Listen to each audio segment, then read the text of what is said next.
is a special Thanksgiving night presentation of the NFL on EA Sports.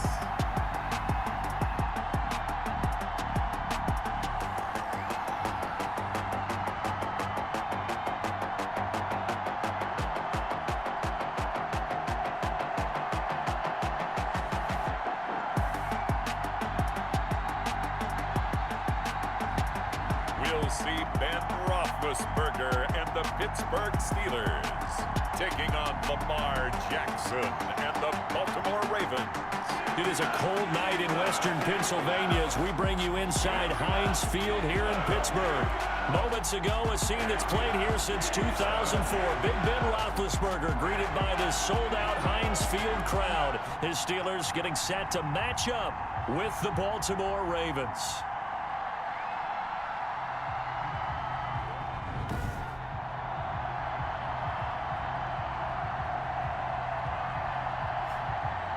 With Charles Davis, I'm Brandon Gaudin. Charles, we look at this Steeler ball club entering play. The streak continues, doesn't it? They come in a perfect 10-0. And it's not just that they're winning, it's how they're winning. All phases of the game coming together for this team. Meanwhile, for the visiting Ravens, I don't think from what we saw down on the field before the game, there's any doubt they're ready to roll. They pass the eye test, don't they? This team looks fired up and ready to play. The Steelers take over. And he'll be stopped up at the 25. The Steelers set to go on offense, and it is the big man, Big Ben, number 7, Ben Roethlisberger, ready to lead them. And you and I both know that any win is a good win, and that's what they did last week. But there's also plenty for him to work on in his game, wasn't there? Yeah. 2 touchdowns, an interception. Yeah, you know, he wants to increase that a little bit in terms of ratio. But first and foremost, they did win the game.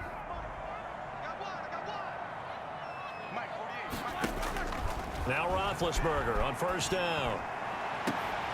And that's going to be incomplete. Too tough to hold on to that one. It's second down. As his old brain remembers, when I see 5 wide receivers on the field as a defender, I know the ball's coming out hot. They expected it and got there and popped it free. Again on 2nd and 10, it's Roethlisberger. And is this intercepted? It is. It's intercepted. Picked off here by Jimmy Smith. And they will take over at the 29-yard line. The reigning league MVP Lamar Jackson trotting onto the field and leading the way now in his 3rd season in the National Football League as this Baltimore offense gets set to go. Would you say that last week's performance by him, workmanlike in terms of numbers? 1 touchdown, 1 pick, but obviously a loss. Yeah, and that's the bottom line for him. All he cares about is how do we find a way to win the game. Maybe he leans on a few other parts of the offense and hopefully springs a receiver or 2 free.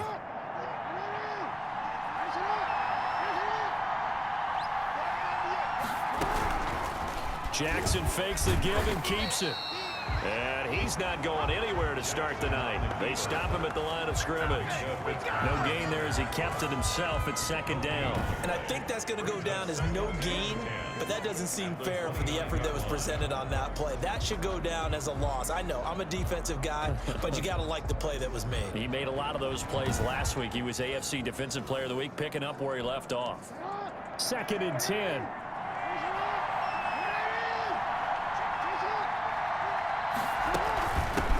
They'll run for the first time with Mark Ingram. And a penalty flag down as he gets only about a yard. And let's listen in on the call. Holding offense. What you talking about, ref? So on the big tight end, holding. Each and every year, we talk about very few tight ends coming into the league that are polished blockers or asked to do it a lot in college. So it's a constant struggle and a constant fight to learn how to do it without holding. And he'll take this one down to the 36. He'll get 3, but it leaves him with a big hole here on 3rd and very long. I think that's the type of run we'll continue to see throughout this game. The snow coming down, I don't expect a lot of big plays to be broken.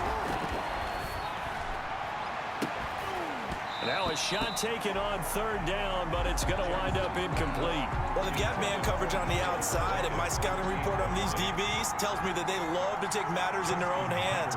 They want man coverage, not zone. And there was good coverage there that forced the incompletion. Tucker's kick is good. And the Ravens strike first at 3-zip. Ravens 3. They were probably hoping to get him a little bit closer for a shorter field goal, but he was able to get it done from deep. Nice little tester for him to begin things, huh? I think he was open for a little bit more of a chip shot. Instead, they made him stretch it out a little bit, but he's got to feel great now that he put it through the pipes.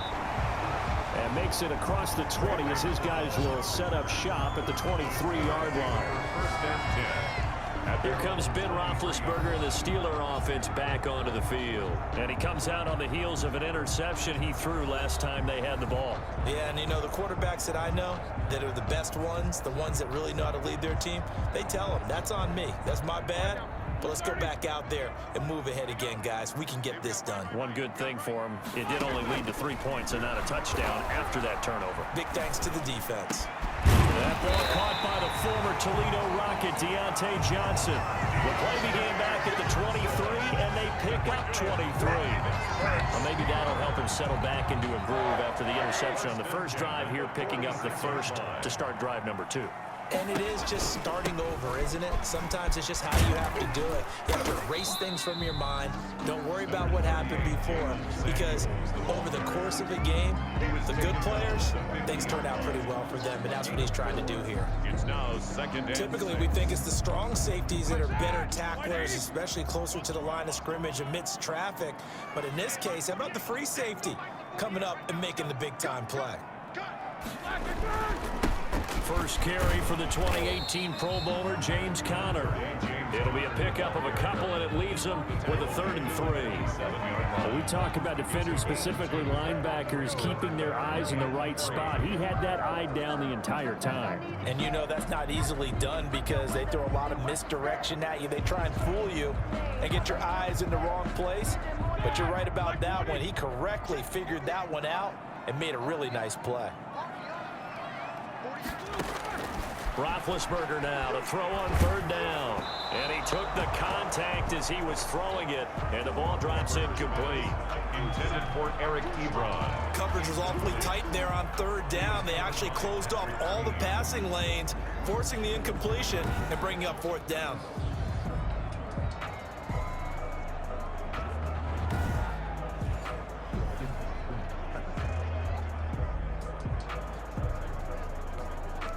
On 4th down, here comes the Steeler punter Jordan Berry to kick it away.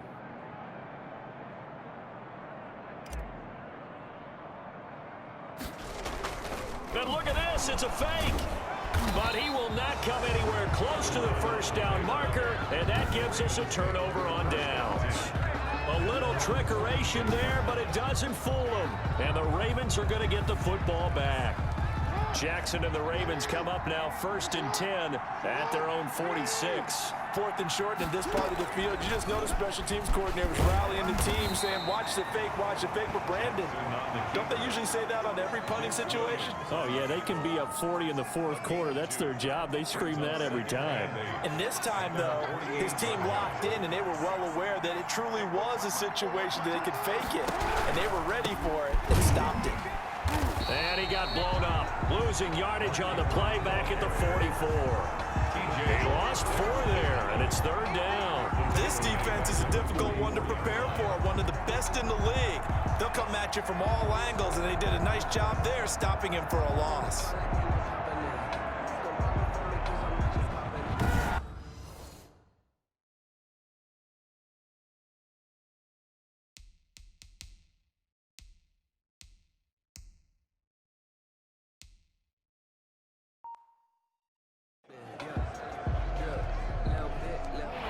Looks like we've got a dime set here defensively. 6 DBs in the game. Jackson. And that's going to be incomplete. The contact there enough to jar that ball free. And it brings up 4th down. Brandon, we saw these defenders flying to the football in their win last week, and nothing has changed. They're still moving around quickly and forcing incompletions.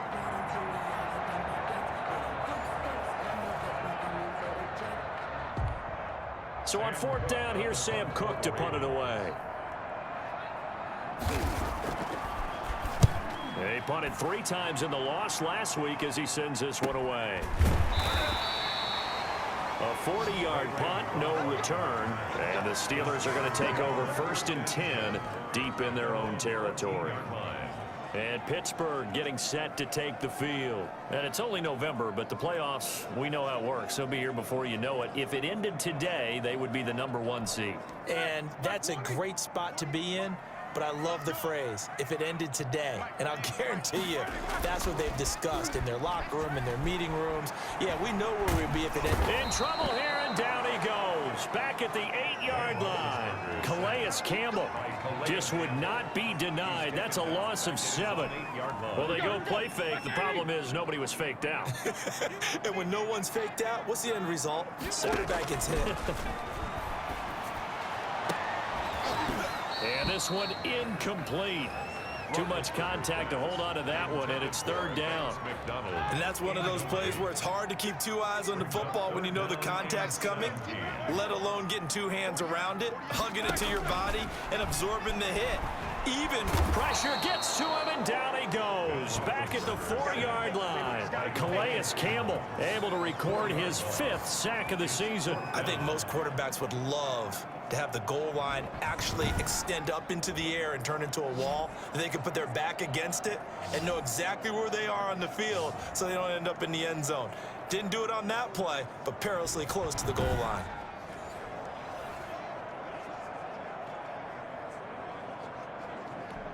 Here's Jordan Berry now. On presumably to punt, though he did complete a pass earlier. Now they're going to try this again. It's another fake. And this is incomplete. A huge gamble, and it does not pay off. They fake the punt. It doesn't work out. And my goodness, that means this next drive will begin 4 yards from the end zone already.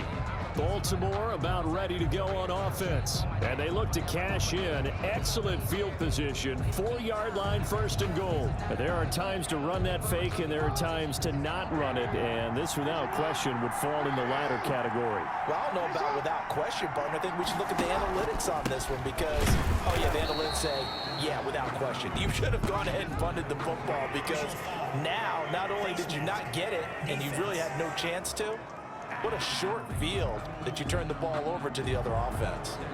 Well, we looked at each other right away. We knew that flag was coming out. And I always enjoy the conversation post because officials always tell you, I don't want to throw the flag, but you caused the play. You did it. I had to. So the face mask moves him closer, and now 1st and goal. Jackson from the shotgun. And this is caught. Touchdown, Baltimore. Willie Snead. His 4th touchdown on the year as the Ravens push further out in front. And all about timing there on that short slant, Charles. Exactly right. That was timed up so well. The route, the throw, touchdown.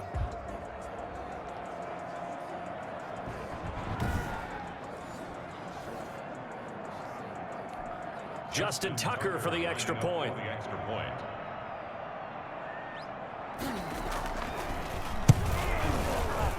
The PAT up and good, but hold on a second. There is a flag. Personal foul. Roughing the kicker. Defense. Oh, man. You can't do that. So they will accept the penalty and move forward.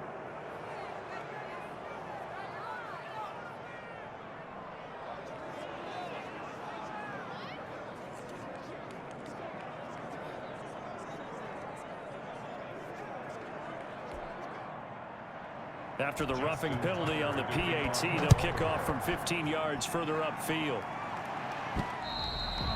And they will not get a chance to return this one as it's through the end zone for a touchback. Big Ben and the Steelers with a 1st and 10 at their own 25-yard line.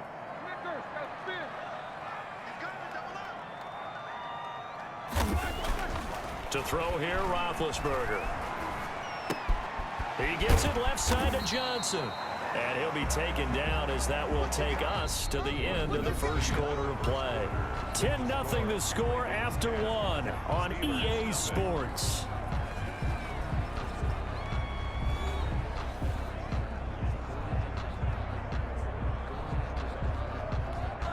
Second and 6, just inside the 30. They'll toss this out right for Connor. And he is met in